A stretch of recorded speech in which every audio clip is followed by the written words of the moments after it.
Is Tuesday, March 25th, 2025. My name is Letitia Politti, and this is a committee of the library meeting. I'm here with my colleagues. Would you like to introduce yourselves? Ray Bergrelli. And Mr. John DeRay, and at this point, we will turn the meeting over to Mr. Gawker. Good evening, everybody. Thanks for being here. Hope you've all had a chance to look over the agenda and the items for the agenda. I won't go over the entire director's report, but I did want to highlight some of the work we've been doing at the library, of which we're particularly proud. This last fiscal year, we saw the opening and continual operation of the town branch on South Plank Road. It's been consistently visited, busy. We've had programs. As was our aim, it was to be a real pickup and drop-off location for materials, and that's exactly how it's been playing out. We got a book drop there earlier in the year that people have been taking advantage of, and it couldn't have worked out better. So we're going to continue on in that location.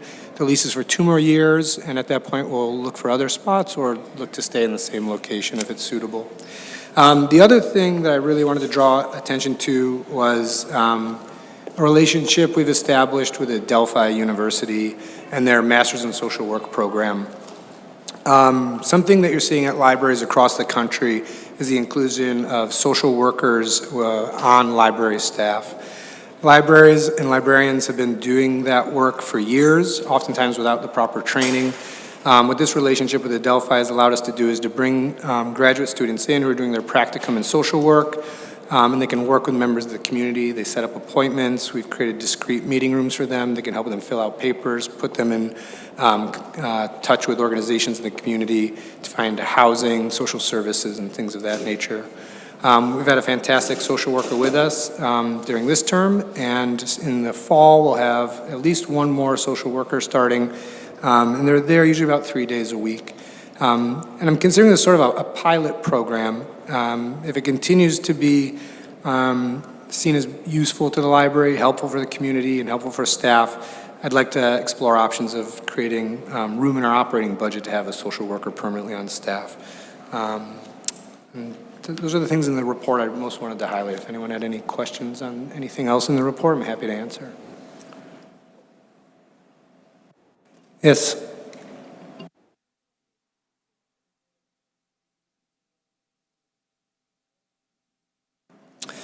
So the question is about federal funding impacting our budget. So as I'm sure you're all aware, the Institute of Museum and Library Services has been reduced to quote-unquote statutory functions. 60 out of 70 of the staff there have been put on administrative leave. Now, this is an independent federal agency that was established in 1996 with the express purpose of funding libraries at the state level. What we will see won't be immediate, but the ripple effects will play out. The Department of Library Development at the state level in Albany is entirely funded by the IMLS. So without that federal funding for the state library to continue, they're going to have to find another way to fund it. This could be a budget appropriation, or it could be a new tax that would underwrite the staffing and operations at the state level. What this does to libraries at the local level, the state library administers and manages construction grants. You've all been to our new local history room and the hub. Those were completed with construction grants, and those construction grants really couldn't be done without the staff at the DLD helping us to navigate the process and see those projects through to completion. As a central library, we also see the funding come through the federal government to the state level, then to the system level that then we can use for shared resources.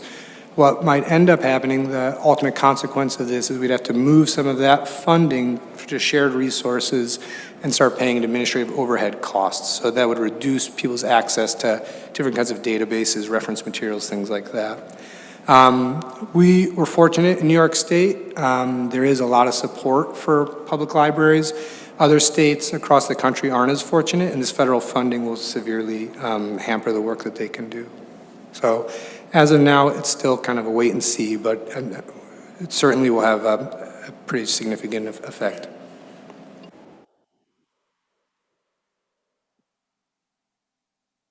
Yes, go ahead. Thank you, Mr. Gawker. With our library being part of the school district, which is very different from 99 point whatever percent of all the other libraries in New York State, that impacts us differently, I imagine, than those other private libraries, non-school district libraries, correct, as far as the funding goes? So we still have a separate budget. So in that regard, we're insulated a bit. But I would say what you might see is, and we've talked about this among other library directors in the area, is that schools might not be able to offer all the services that they had been able to offer, and libraries, as we so often do, pick up that slack. Whether that's after-school tutoring or literacy services, other kinds of programming for students, activities during the summer, things like that. So the library would be ready, willing, and able to kind of jump in, but again, then that further stretches resources. So our setup is probably an inherent advantage compared to what the other rest of the state is, or it's a wash, or? I would say it's sort of a wash because, we do go out for our own tax appropriation, but I would say what's to our advantage is our close relationship with the school district. And so, if there are issues where the school might need assistance from the library, let's say if it came to early literacy, the library could step in and kind of support the school in those initiatives. And we already do that work, so I think that is to our advantage. Thank you. Anything else on the director's report? No? Okay. No, everything looks great. So we just submitted the annual report for fiscal year 24 to the state library. This is something we do every year, and every year we ask for the board to review it and ultimately to approve it. And I think Section 12, we have to give an assurance that the library operate in accordance with all provisions of education law and the regulations of the commissioner, and assures that the annual report was reviewed and accepted by the library board. So this was just sort of an initial review here, and then the report could go to the general board. I know it's a hefty document, a door stopper, but any questions on anything included in the report? No, thank you. I would point out all of our literacy initiatives, from youngest patrons at the library to ESL and adult patrons, all of those numbers have increased, the number of sessions we've offered and attendance. And that's something we've been focusing on, so it's nice to see that actually play out. All right, and, oh yeah, Matthew. So the annual report review, now that the committee's okay with it, that'll go to the next board meeting, and the whole board has to approve that.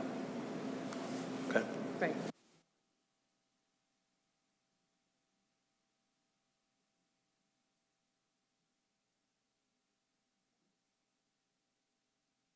Okay, next we have the budget to review. We're in the budget development process here. So this is an initial draft, passed for your review.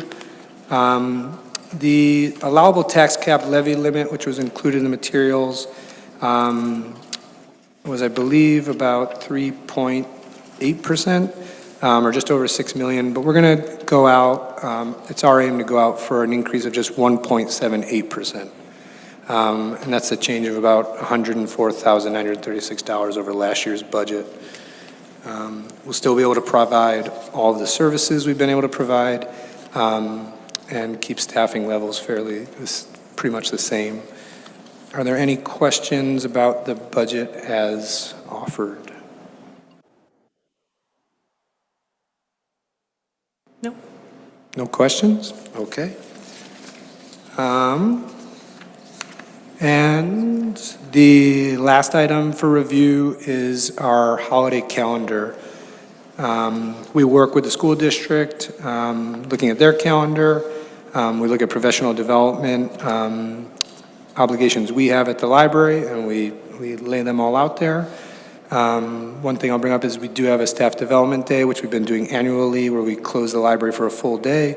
And this year that will be on August 15th, and that's included here in the calendar. We do that at the library. We usually bring in guest speakers. Any questions on the calendar? No? Colleagues? No?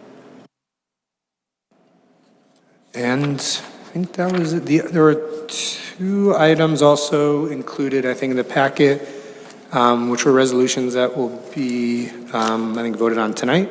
But these are for Category 1 and Category 2 E-rate proposals. One is for network equipment from CMS is the vendor, and the other is for dedicated fiber internet from Spectrum. The resolutions are for a maximum amount, but with E-rate discounts, these will be significantly reduced once we avail ourselves of the, I think, about 85% discount from the federal government. Any questions on those? Yep. Thank you.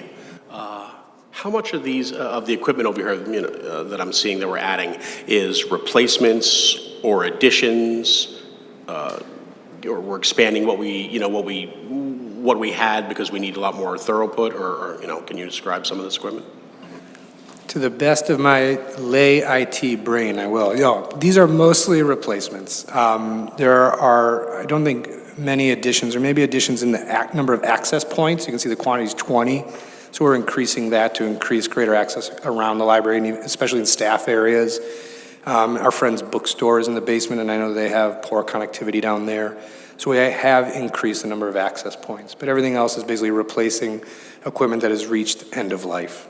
Servers, firewalls, things like that.